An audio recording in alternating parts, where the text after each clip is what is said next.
Namaskar. A fatwa, a bounty of rupees 1 lakh, has been announced by a Muslim group against Dr. Mohd Nizam Bharti. His crime?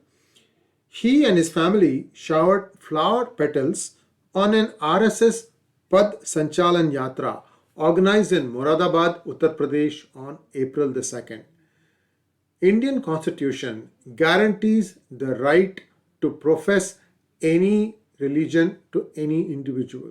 Wasim Rizvi, now Jitendra Singh, perhaps never went to prison as a Shia, but now he's behind the bars in prison. I don't remember why he is being put in prison, but the point I'm trying to make is the law is the same for everyone, and anyone is free to practice it any way he sees fit.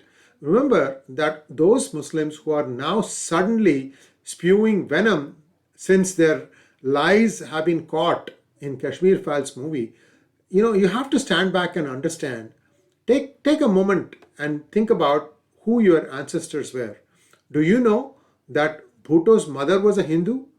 Do you know that Jinnah's grandfather was a Hindu?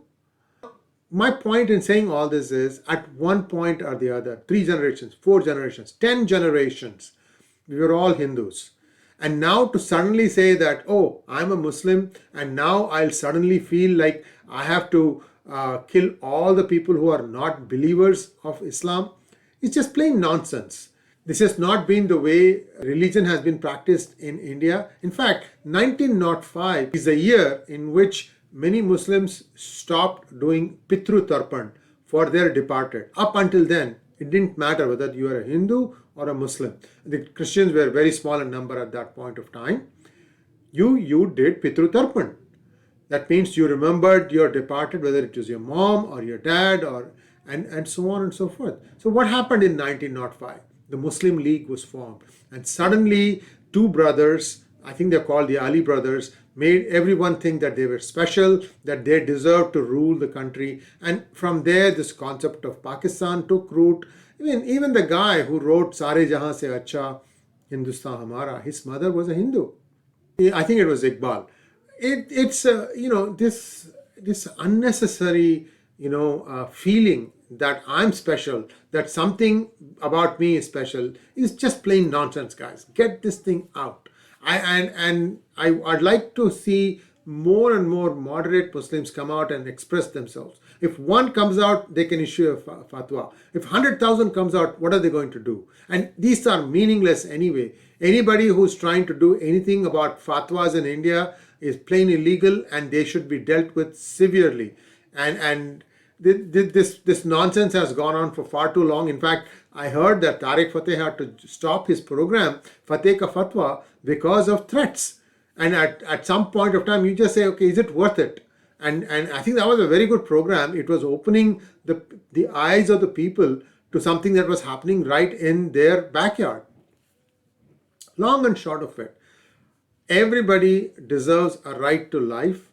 Everybody deserves a right to lead their life the way they please. You can't impose your will on somebody else. And I'm seeing more and more, like for instance, I saw namaz being read in Times Square. Guys, this is not the way to go. If Hindus start observing their festivals on the roads, believe me, it's going to come to a lot of pain. And they don't have to do that. And you shouldn't do that. They have to do it on their own, that this is trying to make themselves bigger than what they actually are. And that's just plain nonsense. At some point of time, rules are going to be placed, curbs are going to be placed. So my request to each and every one of us is that, first of all, exercise restraint. There are some stories coming out now on what happened in Rajasthan, that it was not what is being reported. There's something else that happened. I don't know one way or the other. I wasn't there as an eyewitness. So my request to each and every one of you is, especially those WhatsApp forwards, please verify if it is true or not. Some of them are just plain outrageous. Having said all this, I'm also going to give you some interesting piece of news. Elon Musk is now the biggest shareholder in Twitter, and we all know Elon Musk's views. He's much more centrist and perhaps even center right, and he might bring some well needed, much needed balance at Twitter. Let's hope that that happens, and that I think first thing he's trying to push is to get an edit button. So in case you forgot to put a not in your tweet, you can go back and correct it, and then the tweet would sound right. Otherwise, what happens is we end up usually deleting the tweet and then retyping it and so on and so forth. A lot of pain. Your thumbs start becoming painful after some time. So I'm also hearing that some changes are taking place in Facebook. I'll say more about this after I've ascertained them.